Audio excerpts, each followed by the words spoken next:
আসসালামু আলাইকুম। ইন আউটের সিরিজ ভিডিওতে আপনাকে স্বাগতম। ইন আউটের এই ভিডিওতে আমি দেখানোর চেষ্টা করব কিভাবে আপনি অ্যাপ্রুভাল ম্যানেজ করবেন। তো অ্যাপ্রুভাল ম্যানেজ করার জন্য আপনাকে প্রথমেই ইন আউটের সেটিং পেজে যেতে হবে। এখান থেকে অ্যাপ্রুভাল যে মেনুটা আছে সেখানে ক্লিক করতে হবে। অ্যাপ্রুভাল মেনুতে ক্লিক করার পরে আপনি এরকম একটা ইন্টারফেস পেয়ে যাবেন। এখান থেকে আপনাকে অ্যাপ্রুভাল পলিসিটা তৈরি করতে হবে।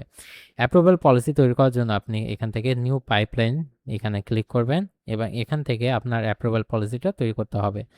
তো এখান থেকে সেশনটা আমরা 2026 দিচ্ছি। এখানে পলিসি টাইপ হিসেবে আমরা এখান থেকে অ্যাটেন্ডেন্স নাকি লিভের জন্য নাকি ওভার টাইমের জন্য আমরা পলিসিটা তৈরি করবো সেটা আমাদের এখান থেকে সিলেক্ট করতে হবে। তো আমি এখান থেকে লিভের জন্য দিচ্ছি। আমি লিভের জন্য এখান থেকে ইন্টারনেম হিসেবে লিভ পলিসি দিচ্ছি।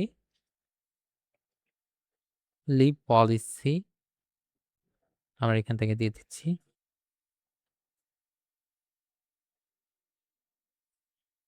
এবার এখান থেকে একটা শর্ট নেম দিয়ে দিচ্ছি।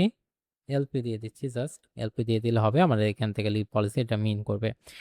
এখন এই অ্যাপ্রুভালটা কে নিতে পারবে সেটা আমাদের এখান থেকে ডিফাইন করতে হবে। যেমন লাইন ম্যানেজার, সুপারভাইজার এবং ডিপার্টমেন্ট হেড যিনি আছেন তিনি এই অ্যাপ্রুভালটা নিবে, সেটা আমার এখান থেকে ডিফাইন করতে হবে। তো আমরা এখান থেকে তিনটা ডিফাইন করে দিয়েছি এবং আমি এখান থেকে সেভ পাইপলাইনে ক্লিক করলে আমার যে অ্যাপ্রুভালটা বা পলিসিটা সেটা এখান থেকে তৈরি হয়ে যাবে।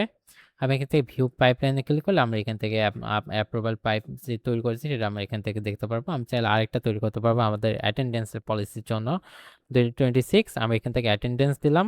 আমি এখান থেকে দিয়ে দিতে পারি অ্যাটেন্ডেন্স পলিসি দিতে পারি CIES।